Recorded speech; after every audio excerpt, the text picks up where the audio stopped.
बहुत समय पहले की बात है। एक छोटे से गांव में राधा नाम की एक लड़की रहती थी। राधा की सादगी और खूबसूरती पूरे गांव में प्रसिद्ध थी। वह हमेशा अपनी मां के साथ खेतों में काम करती और परिवार की देखभाल करती। उसकी मां एक शानदार नजरिया और साहस की मिसाल थी। एक दिन उसकी मां ने उसे अपनी पुरानी गुलाबी साड़ी दी और कहा, यह साड़ी हमारी परिवार की धरोहर है, इसे अच्छे से रखना। राधा ने साड़ी को बहुत ही स्नेह से संभल कर रखा। वही साड़ी उसकी मां की थी और उससे भी पहले उसकी दादी की। लेकिन राधा को इस बात का बिल्कुल भी अंदाजा नहीं था कि यह साड़ी केवल एक साधारण साड़ी नहीं थी, बल्कि जादुई थी। एक रात जब राधा सो रही थी, उसे एक अजीब सपना आया। उसने देखा कि उसकी साड़ी के चारों ओर एक हल्की रोशनी फैली हुई थी और साड़ी से सुनहरी चमक आ रही थी। अचानक एक परी उसकी साड़ी से प्रकट हुई और बोली, राधा, ये साड़ी जादुई है। इसका प्रयोग तुम्हारे जीवन में खुशियां और समृद्धि लाने के लिए कर सकती हो। सुबह उठते ही राधा ने अपनी मां से इस सपने के बारे में बताया, लेकिन उसकी मां ने इसे सिर्फ एक सपना मानते हुए कहा, राधा, यह सिर्फ तुम्हारी कल्पना हो सकती है। परंतु अगर तुम्हें विश्वास है तो इस साड़ी को पहनने में कोई हर्ज नहीं है। राधा ने उस साड़ी को पहन लिया और उसके बाद जो हुआ वह वाकई में आश्चर्यचकित करने वाला था। जब वह खेत में काम करने गई तो वह हर पौधे को छूने से तुरंत फल और फूल से भर गया। उसका पूरा खेत हरा भरा और सुंदर हो गया। गांव के लोग ये चमत्कार देखकर अचंभित हो गए और राधा की खूब तारीफ करने लगे।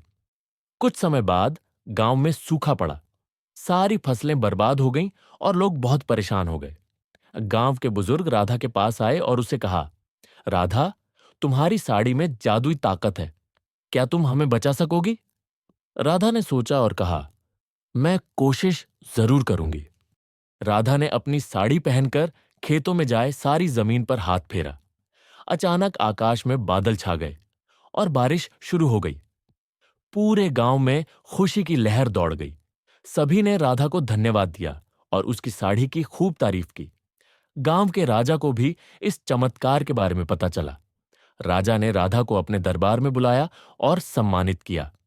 राजा ने राधा से कहा, तुम्हारी इस साड़ी ने हमारी प्रजा की जीवन को खुशहाल बना दिया है।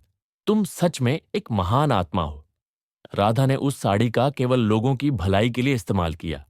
वह समझ गई थी कि साड़ी की ताकत से सिर्फ अपने लाभ के लिए कुछ कैसे किया जाए, यही नहीं, बल्कि दूसरों की मदद करने का भी मौका मिलता है।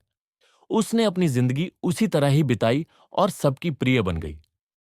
समय बीतता गया और राधा की कहानी सिर्फ गांव में ही नहीं, बल्कि दूर दूर तक पहुंच गई। उसकी ईमानदारी और परोपकार की मिसाल ने उसे सबके दिलों में जगह दी। उसकी साड़ी की जादुई कहानी सुनकर लोग उससे प्रेरणा लेते और सीखते। राधा ने अपनी साड़ी को अपनी अगली पीढ़ी को सौंप दिया। उसने अपने बच्चों और उनके बच्चों को समझाया कि इस साड़ी का हमेशा अच्छे कामों में ही इस्तेमाल किया जाए। इस तरह उस जादुई गुलाबी साड़ी का पहलू आगे बढ़ता रहा और लोगों के जीवन को बदलता रहा। जादुई गुलाबी साड़ी की कहानी एक संदेश देकर समाप्त होती है कि किसी भी वस्तु या ताकत का असली मूल्य तभी है जब उसका उपयोग सबकी भलाई और सेवा में किया जाए।